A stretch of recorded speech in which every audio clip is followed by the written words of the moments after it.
Just because a doctor recommends home health doesn't mean you actually qualify for home health. Wait, what? What? Yeah, that's the truth. And a lot of times that brings confusion and angst to families. So in this video, we're going to clear up what it means to qualify for home health and how you can get that care for your loved one. Let's go.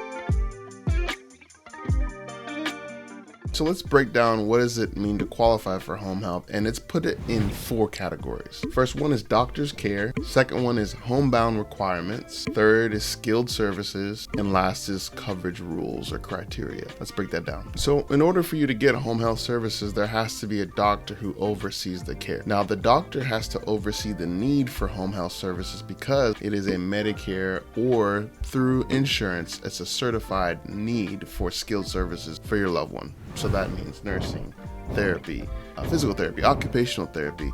Those services have to be overseen by a doctor. So that doctor could be your PCP, it could be a cardiologist, it could be an oncologist, a pulmonologist. All of those doctors, and there's several other types, or nurse practitioners or your physician assistants in internal medicine, they can order home health, but that's just the first step. That order has to be written, and they have to have seen you 90 days prior to home health starting or 30 days after. But everything hinges on the doctor saying, yes, you need home health. Now, just because the doctor says, yes, you need home health, that's just the first step. But they will say, hey, you need home health. Here's an order. We're going to send it to a home health agency. But now in order to qualify for those services, there's specific needs underneath Medicare that will allow you to actually receive home health services. Homebound is the requirement. So it's basically, doesn't mean you can never leave your home. It just means it's very hard for you to leave home, and home is where you live most of the time. You'll need an assistant device, so that could be a walker, wheelchair,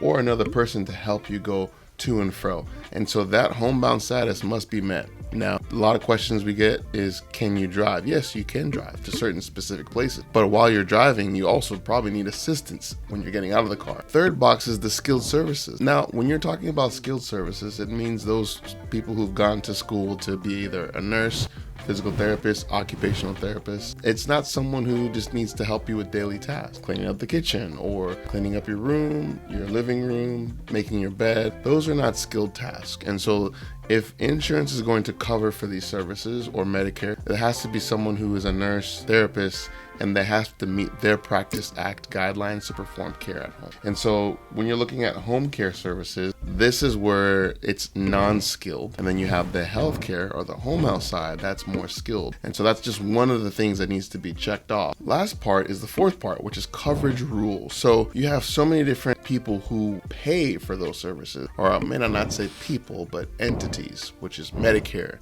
Medicaid, private insurances, the VA. All of those payers are the ones who basically are in control of giving you those services. Now, each of those payers have different rules. Medicare has their own set of rules. Then you have non-Medicare, which those who are younger than 65, there's a whole bunch of set of rules for those services as well. So all of that criteria, all of those rules fall underneath the coverage. And so, if you're in the different states, they may change. But everything that you get now, even though the insurance may say they may cover certain things, it also depends on the state and where you live and the services that you are getting from the agency within that state. So let's recap those 4 areas that we talked about, that actually not just if a doctor writes an order, there's other steps that have to be followed in order for you to get home health services. So the first is you need to be under a doctor's care. Second is homebound requirement. Third is skilled services. And last is the coverage rules. So that's a coverage underneath Medicare, Medicaid, and different insurances so that you can receive home health. Getting home health is not about just jumping through hoops or understanding all of these things. It is making sure you get the right proper care for your loved one. So making sure that they get the skilled services that they need to get them going, to help them recover,